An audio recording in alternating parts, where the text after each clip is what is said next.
The economic downturn and social-political turmoil of the 1980s, combined with the alienating effects of capitalism and its impact on community structures, resulted in an increasing awareness of the potential of the arts as a vehicle to address social issues, in particular issues of social inclusion.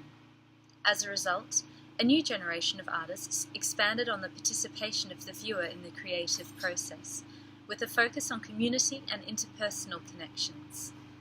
The term relational aesthetics was coined by Nicolas Bourriaud in 1997 to describe artistic practices which take as their theoretical and practical point of departure the whole of human relations and their social context, rather than independent and private space. The artwork creates a social environment in which people come together to participate in a shared activity.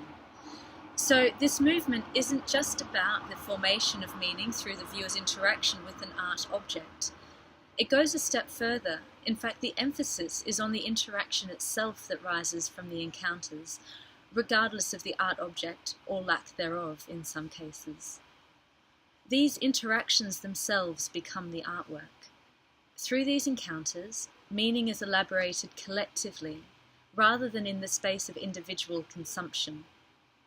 The political significance of this movement is in the bypassing of capitalist modes of exchange in favour of actions that emphasise collaboration and communication. In practice, relational art can take a variety of forms that stress interaction, interpersonal connection, and the notion of art as a gift, such as sharing a meal, taking home a piece of an artwork, or conversations between strangers, or even working with local communities. Bourriaud argues that these kinds of activities strengthen bonds that were weakened by the market economy's emphasis on individuality and consumption. Using human interaction as his primary material, Rirkrit Tiravanija goes beyond performance to create socially engaged conceptual works that blur the boundaries of art and bridge the divide between public and private. He has installed a recording studio in a museum, set up a replica of his apartment in a gallery for use by visitors, and constructed a party shack in an exhibition space complete with instruments available for use. However, he's best known for his cooking performances, which began in the early 1990s.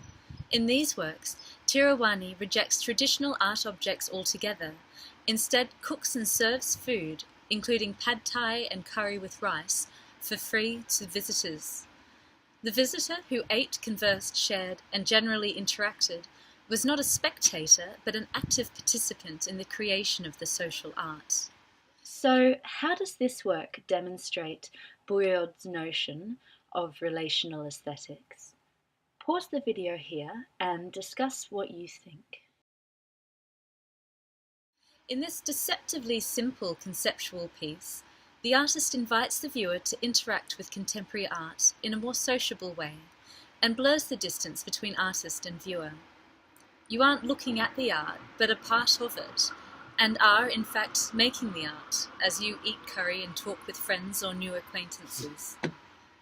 Tiravanija introduces ways to enable the public to be part of the art-making process, typifying Bourriaud's notion of relational aesthetics. His work reframes the experience of art. It's no longer conceived as a solitary, meditative relationship between an object and a viewer, but as a situation in which audience participants are reminded that they are social entities coming into completion only in relation to one another. Laura Hoptman, curator at the museum's Department of Painting and Sculpture, discusses the work and visitors share their reaction. So what Free did was literally free people to interact with contemporary art in a more sociable way.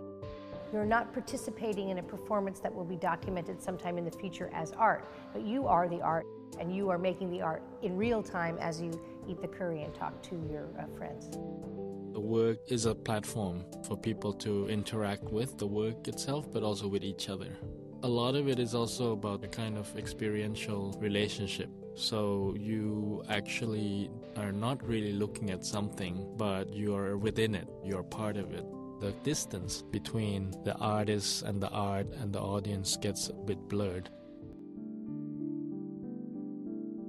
In 1992, When this work was originally presented, it was received with perplexity, but also with great joy.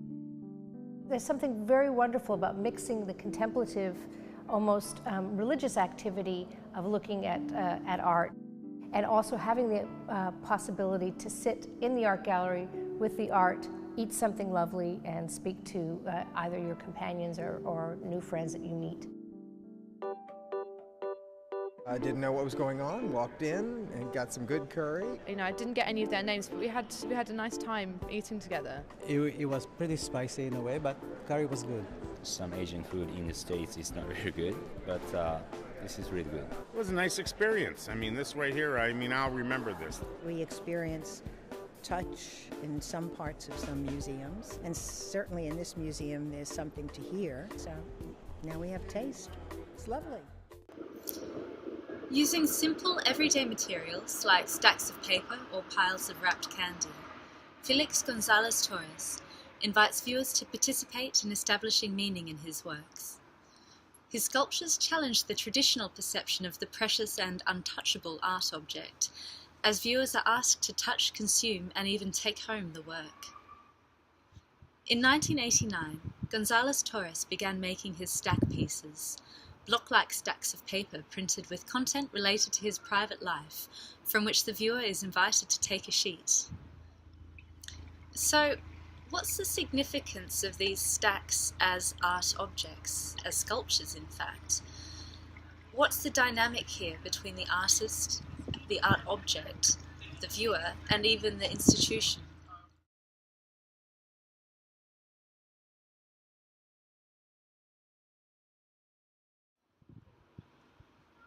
Rather than constituting a solid, immovable monument, the stacks can be dispersed, depleted, and renewed over time. And, unlike traditional sculpture, they invite the public to physically interact with them. As the artist stated, "Without the public, these works are nothing. I need the public to complete the work. I ask the public to help me, to take responsibility, to become part of my work, to join in." By offering these giveaways without dictating what is to be done with them, the artist has enabled a future life for his artwork beyond the gallery, questioning the uniqueness of the art object and rethinking the museum as a place of production and distribution. Felix Gonzalez-Torres produced work of uncompromising beauty and simplicity, transforming the everyday into profound meditations on love and loss. Untitled, Portrait of Ross in LA, is an allegorical representation of the artist's partner, Ross Laycock, who died of an AIDS-related illness in 1991. The installation is comprised of 80 kilograms of candy, corresponding to Ross's ideal body weight.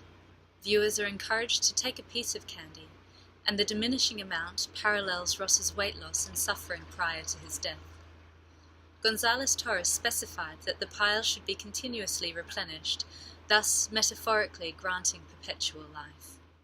So, why do you think Gonzalez-Torres chose to use candy in this installation?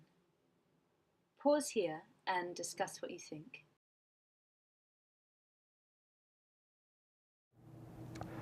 Gonzalez-Torres wanted an art, which, as he put it, and he used the word intentionally, which was viral. He didn't want to be in your face. He wanted to be insidious. He wanted to sneak up on you. And what he's suggesting with this kind of cute, almost campy use of candy was twofold.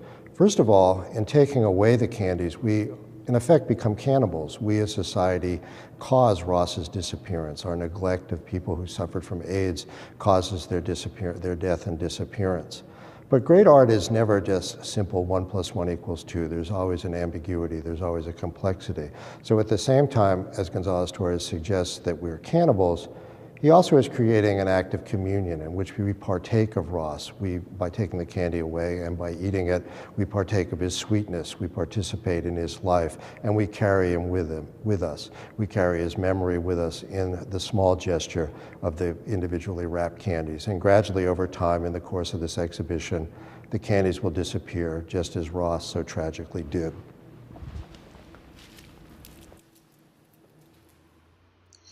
His art is filled with such apparent contradictions. It is both public and private, politically engaged and profoundly beautiful, and concerned with the impermanence and mortality, yet life-affirming and regenerative. One spill of fortune cookies carries the specification that the concealed fortunes must all have positive messages. All of Gonzalez-Torres' work shares this enduring hope in the face of loss and impermanence. There's a deep sense of connectedness to others and to the world, as well as an acknowledgement of the faith, trust, and vulnerability that accompany opening ourselves up to something or someone else. Project Row Houses was founded by Rick Lowe in 1993 in one of the poorest African-American neighborhoods in Houston, Texas. I first began to explore art in a social context after basically being challenged by a high school student who looked at my earlier political work, and he basically said it wasn't what people needed. People needed solutions. And he said, if you're an artist and you're creative, why can't you create a solution? So that was the turning point that got me to start thinking about how to produce work that was not only symbolic and poetic, but also had a practical application to it. Working collaboratively with a team of artists, architects, administrators, and community members, Lowe transformed 22 abandoned shotgun houses, originally built by freedmen in the South after the American Civil War, into affordable housing, exhibition spaces, artist residences, studios, workshop spaces, and transitional housing for single young mothers. He based the work, now his artwork, on the ideas of German artist Joseph Beuys. He had coined the term social sculpture. He defined it as the way that we shape and mold the world around us. And so that's what kind of got me inspired to think of these little shotgun houses as being the basis or the foundation for social sculpture. Some of the houses were used for art itself as workspaces and for exhibitions. They still are. And during our visit, we saw work by established artists, including Julia Brown, who'd created a video showing from different perspectives the life of a single mother and her children. I think that's an opportunity to just get a really intimate kind of look at what someone's life is like, and the space that you're looking at is literally on the other side of this wall. We do more than give housing. We give a community to young mothers. So our concept is that believing that investing in young mothers and their children is an investment in the future of the neighborhood. What our belief is that art and creativity has the potential to transform the lives of individuals and the lives of a community. So, how can this be considered art? What do you think? Is this art, and why or why not? Why it's art is because there's a symbolic value that is evident in this project that is beyond normal social service projects or redevelopment projects and so on and so forth. I mean, you know, it comes in the same shape, but it completely departs when you start talking about its intention. And the intention of an artist? Is to look at what it means to be in a house, you know, and to create something that's symbolic that get people to talk about. You know, what does it mean to be in a house? What is the value of a house? People don't necessarily embrace the type of work or the form of the work that I do as necessarily fitting into the art world. And I accept that. I don't have a problem with it. You know, to talk to people about communities and social contexts being forms of art is a challenge for people. But I think as time goes on, the work that I'm producing now and other artists like myself will be seen as the pioneers of producing work that's expanding the notion of what art could be. Project Row Houses is effectively a neighbourhood-wide, interactive, participatory public sculpture. Through this work, Rick Lowe realises Joseph Beuys' notion of social sculpture and his idea that every person is an artist. Participants in Project Row Houses range from the staff to the resident mothers to architecture students and planners to the visitors who daily engage in the social setting, to the exhibiting artists who create works within the overall artwork. Central to the vision of Project Row Houses is the social role of art, as seen in neighbourhood revitalisation, historic preservation, community service, and youth education. We could possibly think of the world as this big sculpture, in that, you know, it's being shaped all the time. Oliver Herring's artistic practice is characterized by active collaboration with models, spontaneous performers found through open calls, with students from colleges where he's invited to lecture, with large groups selected through application processes, and even with the general public. He is perhaps most well known for his task parties, the highly successful events he has staged more than 30 times in the last 5 years.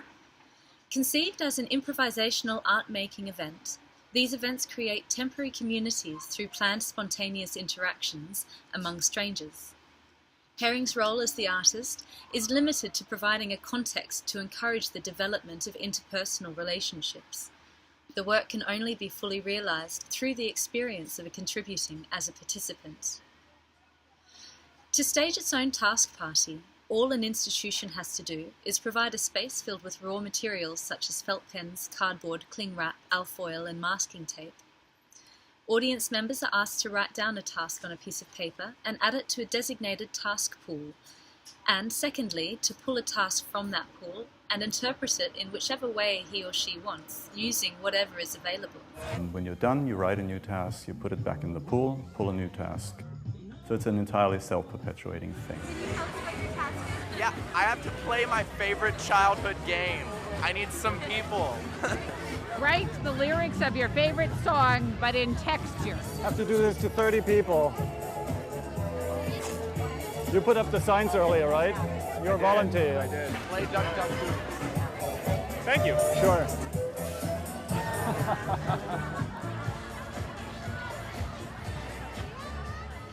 The way people interact with each other socially tends to be very prescribed. And with tasks, you use this little directive and you go over to that person and you engage that person. And he or she is not going to question that because that's very much part of the structure. So suddenly you engage with a whole lot of people that you wouldn't ordinarily. My task was to pop up out of a box and scare people. That was awesome. So think about why Herring might use cheap, readily available materials for his task events, and what implication does this have for the value of the art object?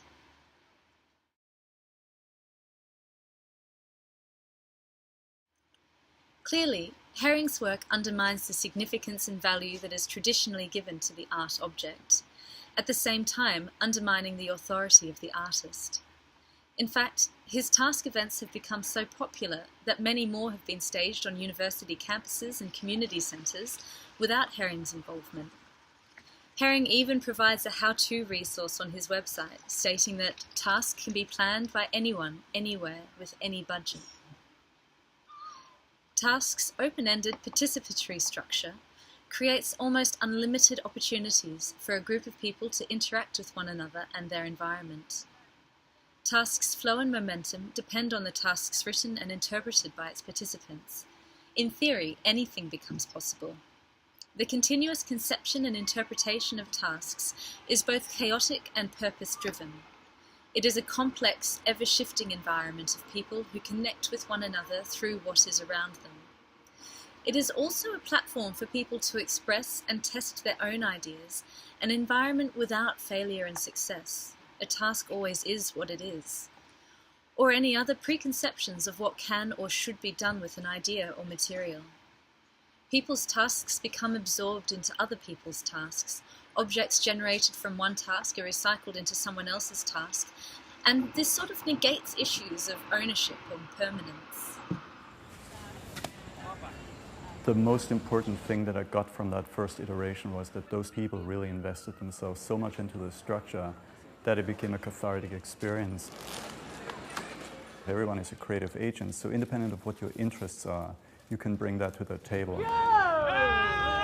These tasks, they can be interpreted however you want. Viva a sociedade alternativa! The tools are your imagination, and your imagination is limitless. I had to run up to people and ask them to play with me. I played Red Rover. I haven't played that in over a decade. My task is to find other people to attach tasks to me.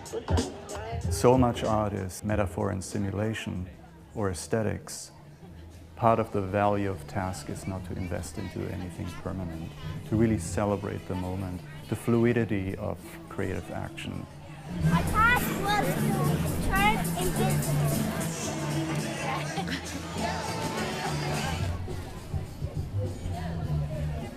I haven't seen anything. They're invisible. It's just always great to see little kids interact with older people, artists interact with complete non-artists. A lot of people, they like art, they like the idea of art, they want to be connected to it, but they don't really have access points. So task can be that, I think. It's important to a lot of people that this is art and not just a party. This kid who came up to me, I think he had to turn himself into a Pollock and then hug a guy in a white shirt. And I was the lucky beneficiary of that. I really enjoyed that because it broke a wall. To actually overlap like that with strangers is rare, I think. And that's why I think that's in part why people sort of exploded into this so nicely.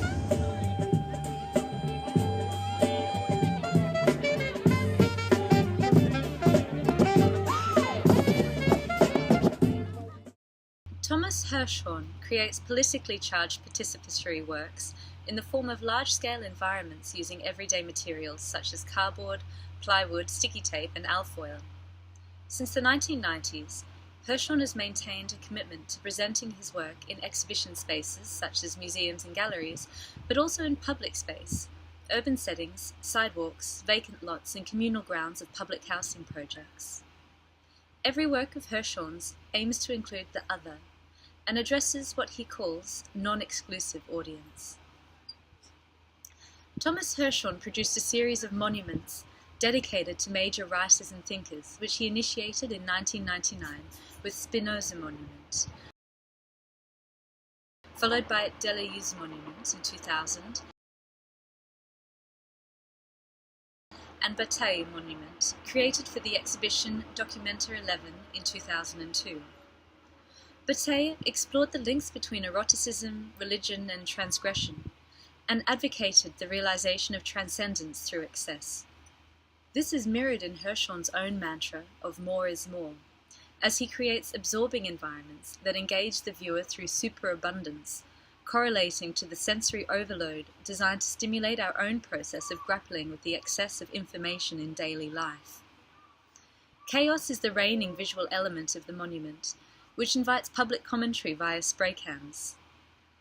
Though most viewers wouldn't necessarily believe it, Hirschhorn said that each part of the work is precisely configured. "There's nothing here that doesn't belong here," he said. Hirschhorn paid young people from the area to assist in the construction of the makeshift shacks and then to man them for the duration of the show. The shacks were used in a variety of ways, as a library of books related to Bataille, a workshop, a snack bar, and a television studio. Ultimately, this work erased the boundaries between art and life by effectively uniting the lives of the local residents with the high art audience. Gramsci Monument is the fourth and last in Thomas Hirschhorn's series of monuments dedicated to major writers and thinkers. This fourth monument pays tribute to the Italian political theorist and Marxist Antonia Gramsci, famous for his letters and prison notebooks. In his own words, "My decision to do the Gramsci Monument does not come from an understanding of the philosopher Antonio Gramsci. Rather, it comes from my understanding of art and my belief that art can transform." Gramsci Monument is based on Hirschhorn's will to establish a definition of monument, to provoke encounters, to create an event, and to think Gramsci today. My love for Antonio Gramsci is the love of philosophy, the love of the infinitude of thought. It is a question of sharing this, affirming this, defending it, and giving it form. As was the case in his previous monuments, Gramsci Monument was constructed and run with the help of local residents, who were employed temporarily and involved at every stage of the project. This is Thomas, he's the artist. Thomas asked me to translate the Gramsci prison notes to Spanish. That was a great opportunity for me, and I just put retirement to the side, and and just began working with his art. And here I am today, 2 months later, enjoying myself every day, and I feel a lot better. I was more stronger than half of the men over there. I built them buildings. I did the dollies underneath there, on the floor. I did all that with the guys, except for the roof. I'm scared of heights. No, I don't do something for the community. I do something, I hope, for art. Okay. And understanding of art. That is my goal is this. Something Thomas always says is that he did not come here to help people. He came here to Forest Houses and asked people who lived here to help him make the artwork.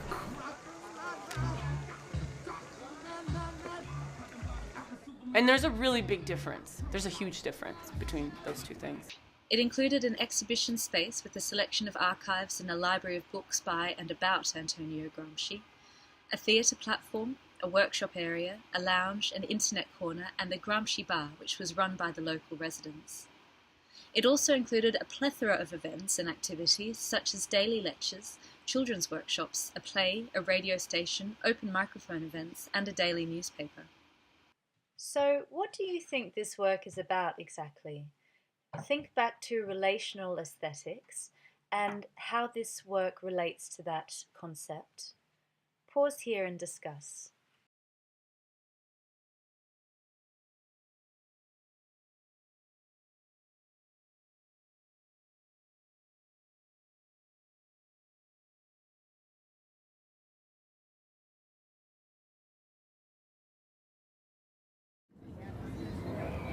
People ask you, what is this project? What do you say? Well, I walk them over to the brochures.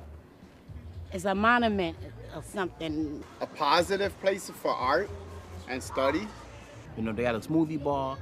They can go in the library, read books. A Wi-Fi station up here. You know, a monument usually is something that, is stable, it doesn't move. This is a temporary monument, something I never heard of. But Thomas explained to me, what he wanted to do and how he wanted to integrate the residents into the monument, as in giving them jobs and want to teach the kids about art.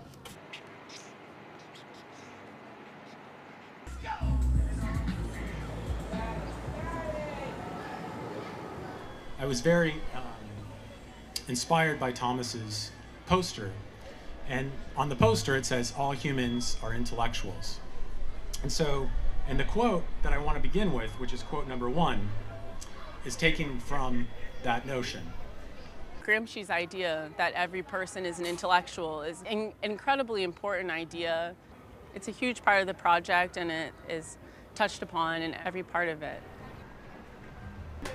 My name is Adam.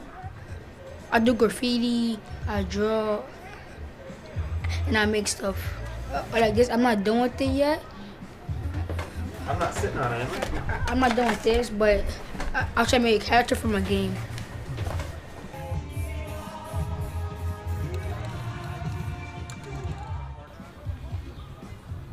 You're learning, you're teaching, but it's more like people just, you got Thomas here. It's more about people gathering, just still getting to learn one another. Because I don't really know all these guys that I work with. I just know them through other people. Y'all get to know each other, you learn from each other, and that's basically it. People have to come here to the monument to see the monument. This project is site-specific in the most true sense of that phrase. It's as important that this monument will be here for 2.5 months as it is that it will not be here after 2.5 months. There's an urgency to it. And without that urgency, it would not be the same thing.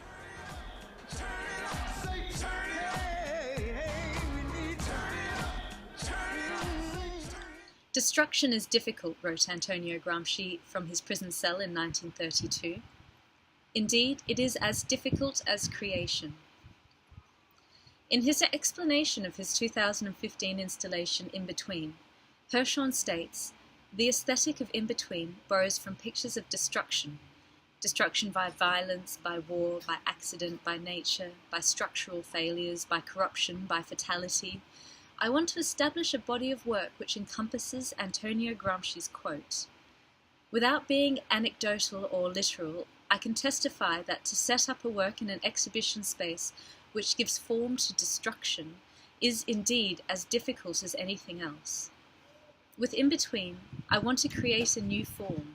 I want to propose an experience, an art experience, in the range of successes, failures, and in-betweens. I see this as the in-between status of a journey or trajectory. To me, the quote is not about separating or opposing creation and destruction, but about the difficulty of positioning oneself in the midst of the moving world.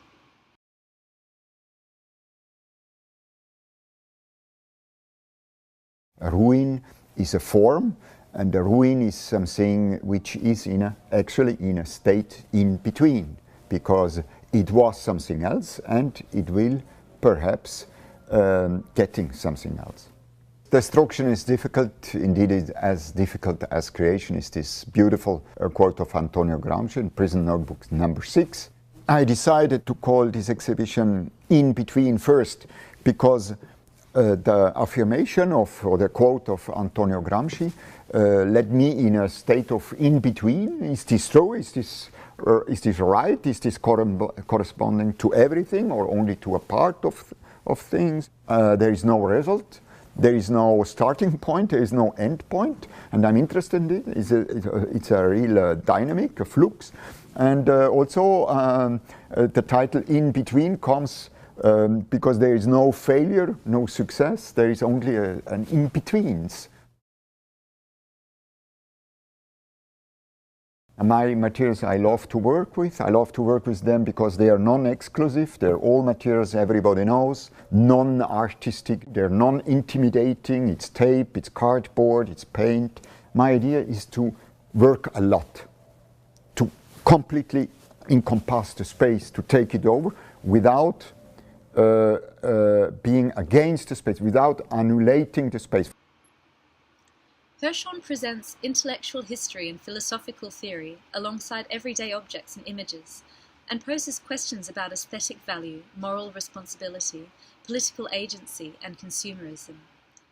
Believing that every person has an innate understanding of art, Hirschhorn resists elitist aesthetic criteria, for example quality, in favour of dynamic principles of energy and coexistence.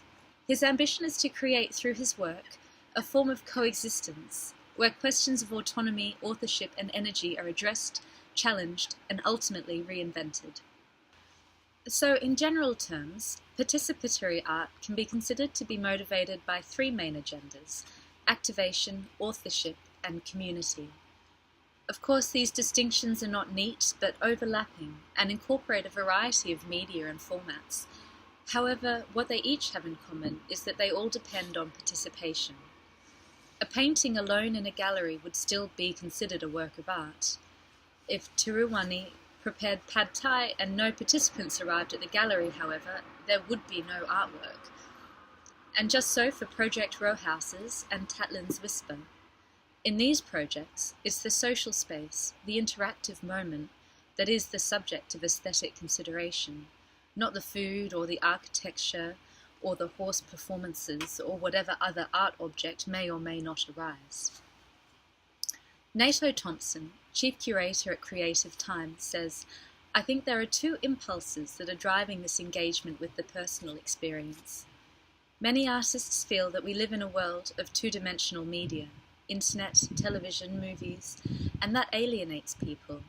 So they're interested in these social experiences that have a different texture than the consumer culture we live in." For other artists, participatory art serves as the critique of traditional art institutions like galleries and museums. Participatory art presents a direct challenge to long-held beliefs about the meaning and purpose of art in society, and about the role of the artist and the experience of the audience as participants. But in their place, it offers new models for merging art and life, opening up exciting new possibilities for artists seeking a more significant role in contemporary culture. So why do people participate? Artist Oliver Herring says that's easy, a lack of creative outlets. Participatory art is one way of accessing not just art, but through art, your own creativity, which is very important. Think back now to my original question.